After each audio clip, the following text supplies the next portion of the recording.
Welcome to another edition of the Tiger Football Report. I'm your host, Spiro Marikas, along with the head coach of the Tigers, Pete Shinnick. And Coach, a bye week this past week, and we were talking off air.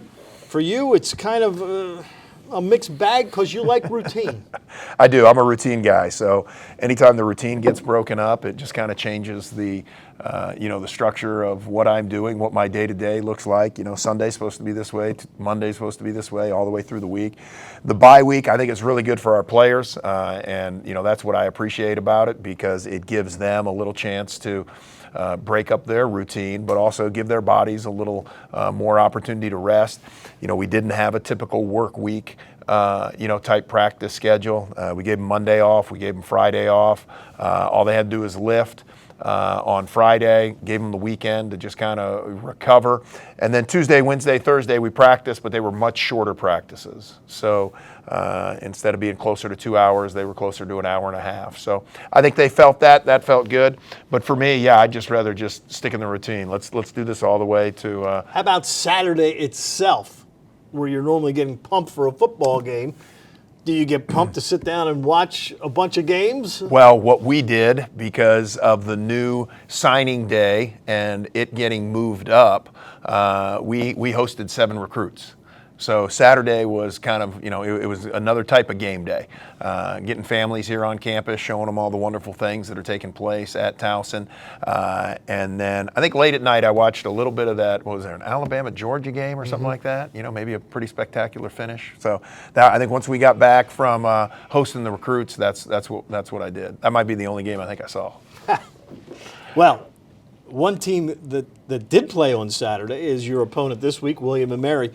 Took on Hampton. They had their first CAA game, and it was early on watching the game. It was 7-7. Hampton went right down the field and scored, but then after that, it was all William & Mary. You look at this team; they've rushed for over 300 yards their last 2 games, averaged 280 a game, Yep. And again, a quarterback in Darius Wilson that not only can he throw, but he can run. Yeah, and Darius does a great job running that offense. We knew that last year. I felt like we could, we had some success with him last year, but man, he looks better this year than he did a year ago. And so, they do so many things, Spiro, on offense. I mean, you're going to see every reverse. You're going to see every type of motion. You're going to see, 8 linemen out there at different times. You're just going to see multiple sets out of them. They want to run the ball. They come into the game saying, we're going to be physical at the point of contact. So the success they're having doesn't surprise me. Both running backs are very good. We saw them a year ago. They're both, different in how they approach the game. One's a little bigger, forceful back. The other one's a little quicker, shiftier. But great respect for how they attack it and how they attack offense because they make you prepare for really everything known to mankind. And it's good because coming off of the North Dakota State game, that was kind of part of their process. You know what I mean? They showed you every formation, every type of run. So having these 2 teams back to back, I think there's some carryover.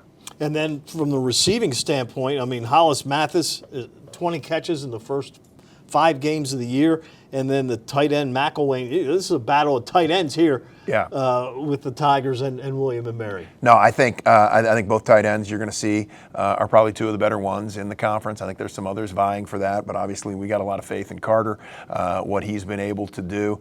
And really, when you watch them throw the ball, it's going to be off of a lot of boots. It's going to be off of a lot of play actions. And, you're sitting there trying to stop the run, and then all of a sudden here's a guy running a crossing route or running a seam route or, going deep on you. So you got to be aware of everything that's taking place, and I think that's what makes, again, this offense go. You got to prepare for so much. They know what they want to do, but, we've got 5 games worth of plays and a game from last year that we got to prepare for numerous sets, numerous things in which they do.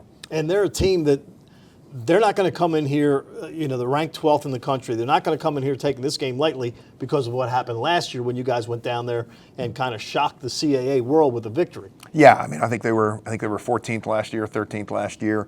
I think some polls have them as high as 10 this year. So, yeah, I'm sure they're a little bitter about what took place. But I think, it's where our team is also. I think our team, they watch us on film and they know we don't have the record they do, but, I think they see a team that's playing hard. They haven't played the schedule you have. Well, I would agree with that, but not in control of that. I think what they'll see is they'll see a team that's playing hard. They'll see a team that's very close. Obviously, every game we've played, in the fourth quarter, we've had an opportunity. We've gotten it to a one-score game, and the Villanova game, obviously could have gone any which way but the way it went for us, but that's how it went. I think there's respect on both sides, but again, we give them a lot of props because of what they've been able to do. They've been able to find ways to beat their opponents.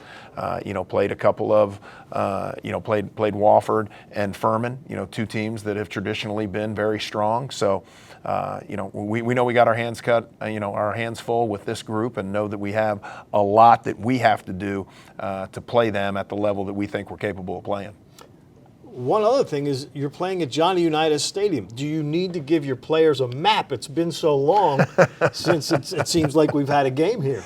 Yeah, it's great to be back at Johnny Unitas Stadium, no doubt about that, because, when you play only one home game and 4 contests with a bye week, as you say, it just seems like it gets longer and longer. But no, our guys are good. They're excited about playing in Johnny U. I thought we had a great crowd at Morgan State game, and we expect to, have that same type of crowd Saturday. We're looking forward to being at home and looking forward to having another opportunity to go out and compete. And weather's supposed to be good, which we haven't seen in about a week and a half here. Been raining quite a bit, but yeah, Saturday's supposed to be sunny. So the Tigers and the Tribe will do battle Saturday night, 6 o'clock. Gordy and I will have it for you on Flow TV, TowsonTigers.com, and Monumental Sports. So for the head coach of the Tigers, Pete Shinnick, I'm Spiro Marikas. Thanks for tuning in to another edition of the Tiger Football Report.